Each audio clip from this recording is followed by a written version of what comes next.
Hello everyone, and welcome back. Have you ever come across this passage in the book of Ecclesiastes and wondered why thorns crackle when they're burned?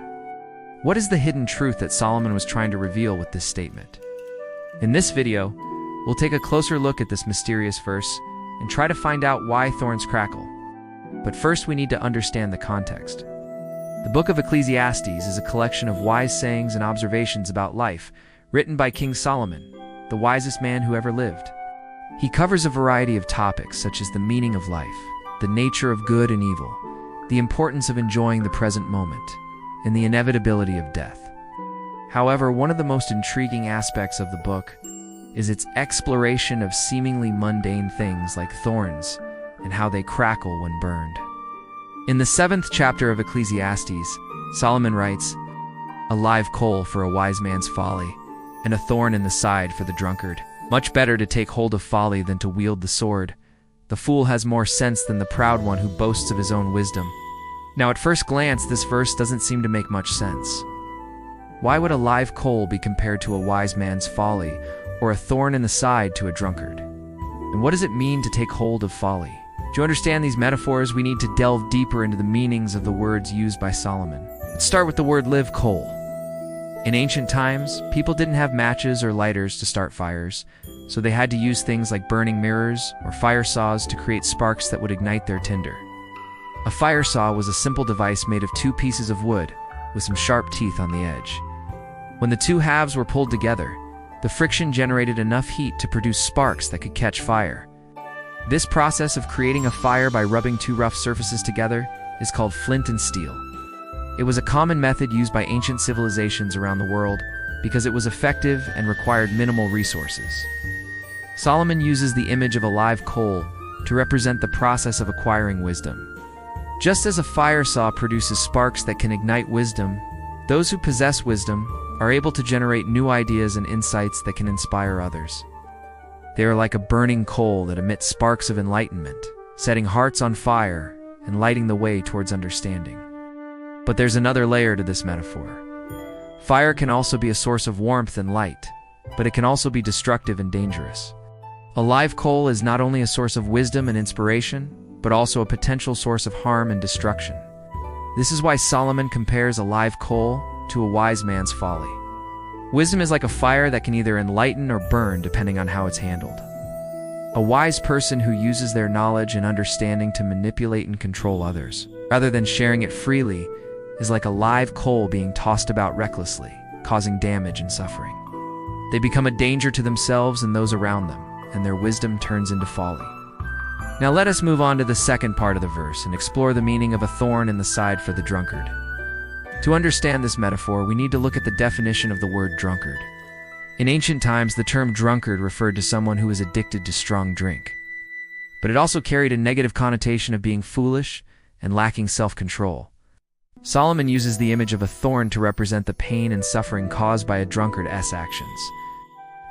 Thorns are like a drunkard in the sense that they cause pain and suffering, but they are also like a drunkard in their unpredictability and uncontrollable nature. Just as you can't predict when or where a drunkard will stumble and fall, you can't tell when a thorn will scratch or prick you. Both thorns and drunkards are unpredictable and potentially harmful, causing pain and suffering without warning. Furthermore, thorns are often associated with sin and temptation. In the Bible, thorns are used as a symbol of the pain and suffering that result from sin. For example, in the Garden of Eden, Adam and Eve were cursed with pain in childbirth and toil in their work because of their disobedience. Genesis 3 verse 18 says, "Cursed are you, you women, to bear children in pain. In pain you shall bring forth children till you bear a son. Your desire shall be for your husband, and he shall rule over you."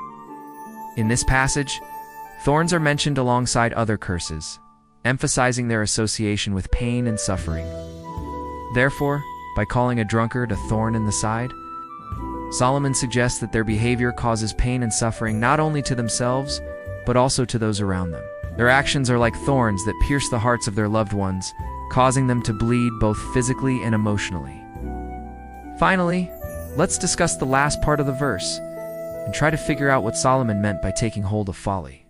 Folly is generally defined as a lack of wisdom or good judgment.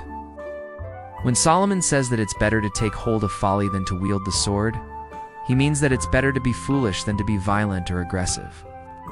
In ancient times, the sword was a symbol of power and violence. Those who wielded swords were seen as strong and capable of inflicting harm. However, Solomon argues that using a sword is not only dangerous, but also morally wrong. It's better to be foolish and harmless than to cause pain and suffering to others through violence. Moreover, holding on to folly implies a sense of humility and teachability. A fool is someone who is open to learning and growing, while a proud person believes they already know everything and doesn't need to learn from anyone else.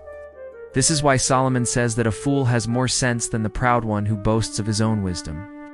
By embracing folly, one becomes more teachable and open to the guidance of others, which leads to wisdom and understanding. Overall, this verse offers a powerful message about the nature of wisdom, folly, and the dangers of violence and pride. It reminds us that wisdom is like a fire that can either enlighten or burn, and that those who possess it must handle it with care and humility. Furthermore, it warns us against the dangers of drunkenness and aggression.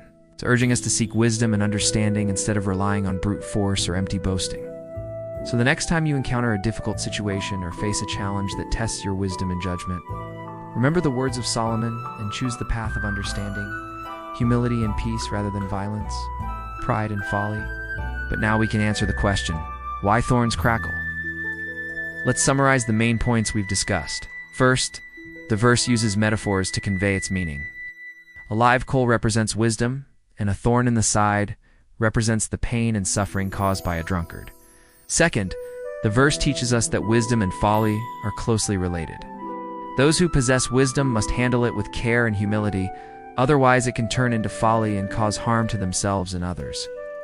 Third, the verse warns us against the dangers of drunkenness and aggression, urging us to seek wisdom and understanding instead. So why do thorns crackle? The answer lies in the metaphors used by Solomon. Thorns cause pain and suffering like a drunkard, and they are also as unpredictable and uncontrollable as a drunkard. Therefore, thorns crackle because they are like a drunkard in their painful, chaotic, and destructive nature. However, there's another layer to this metaphor. Thorns also symbolize the consequences of sin and the curse of pain and suffering that came into the world because of it. When a thorn pricks someone, it causes them to bleed, symbolizing the pain and suffering that sin has caused humanity. Therefore, the crackling of thorns reminds us of the cost of sin and the need to seek forgiveness and redemption. Finally, the verse teaches us that it's better to be foolish and harmless than violent and proud. A fool is someone who is teachable and humble, while a proud person thinks they already know everything and doesn't need to learn from anyone else. Therefore, the crackling of thorns also reminds us to remain humble and teachable before God and others. As we come to the end of this video, I want to encourage you to apply these lessons to your own life. Are you struggling with a difficult situation that requires wisdom and good judgment? Remember the words of Solomon and choose the path of understanding and humility rather than violence, pride, and folly. Are you facing a challenge that tests your faith and obedience to God? Let the crackling of thorns remind you of the cost of sin and the need for forgiveness and redemption. If you found this video helpful and want to learn more about the book of Ecclesiastes and other biblical topics, please subscribe to get notified when new videos are posted. Also, feel free to leave any questions or comments below. Thanks for watching, and remember to come back soon. God's own.